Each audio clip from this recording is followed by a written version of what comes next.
Hey, it's Trisha. Welcome back to my channel.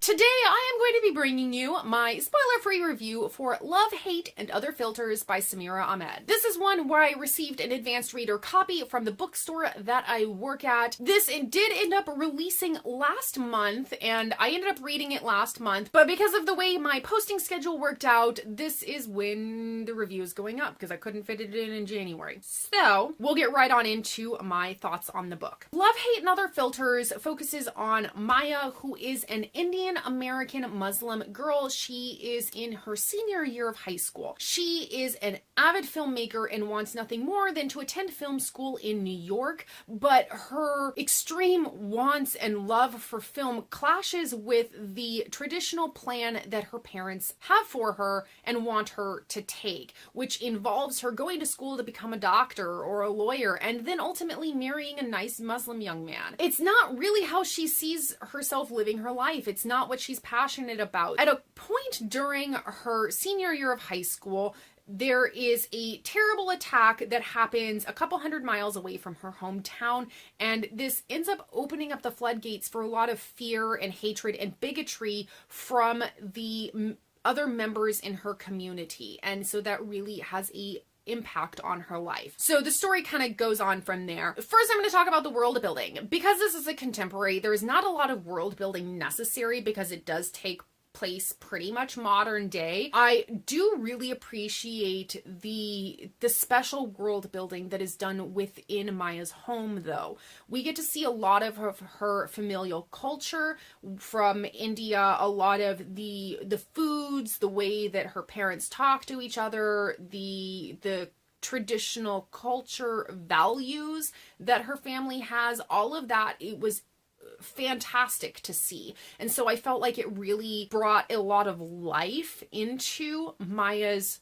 family and the way that she grew up. Also, for the world building and the way that the story is written, I really appreciate, because Maya is an avid filmmaker and she's been making, movies for several years by the point that we're seeing her now. The way that we see the world through her eyes is so incredibly unique because she sees the world as if it was through her camera. And that really reflects in the way that the book is written, which I think really helped with the world building. It really gave a cinematic quality to the writing and to the way that I was able to see the world. So I really appreciated that. It just played like a movie in my head for, scene after scene. So it was very nice on that. So for the characters, I was really rooting for Maya throughout the entire book. I really understood her struggle with wanting to do what she loved, but also wanting to make her parents happy. I also had a really deep love for Phil and for Maya's aunt. I thought that they were really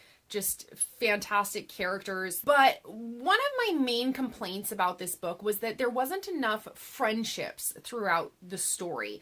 I felt like a lot of the interactions were either, for Maya, family interactions or potential relationship romantic interactions. And there wasn't really a lot with her friends. It felt like she only had one friend throughout the entire story. And yeah, we get to see that friend, but there wasn't a lot of interaction and bonding and moments that felt like she was a significant part of Maya's life. So that was something that I really wanted to see a lot more of, to be honest. So the plot on this one, the plot had a lot of laugh out loud moments, mainly because of the way that Maya sees the world, and she's quite snarky and sarcastic and has a very particular sense of humor and way of viewing the world.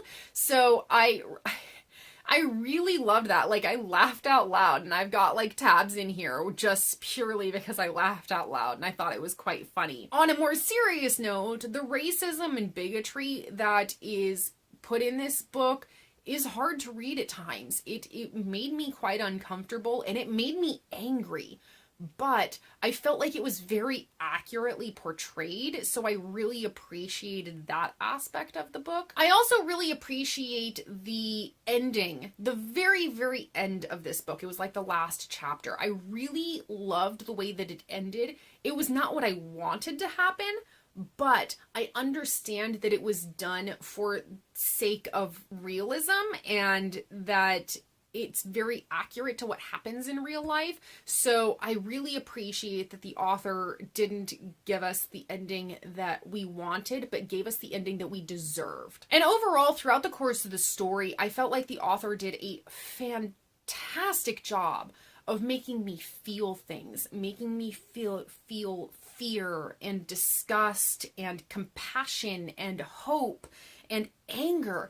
And sometimes I would have shifts in the way that I was feeling within pages, with sometimes on the same page. And I think the author did a really fantastic job at that. And I also really appreciate that the author let us take a look at how harmful complacency and being a bystander to abuse can actually be. Just because you walk away from a situation or do not actively participate in hatred or bigotry does not mean that you are without fault. And so it is not an overt analysis in this book about how you can walk away from something and still be partially to blame for what happens in a situation, but it does show up a couple of times, and it is called out by one of the characters upon himself for not doing something. He realizes that he should have done something, and so he calls himself out on it. And so I really appreciated that, and that it was presented to us so that we as readers can examine how harmful doing or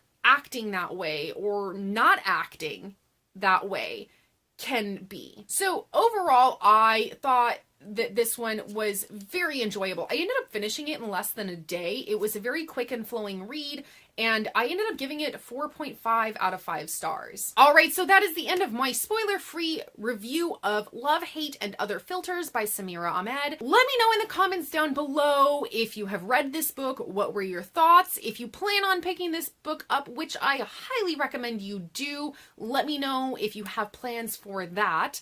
And I will see y'all in my next video. Bye!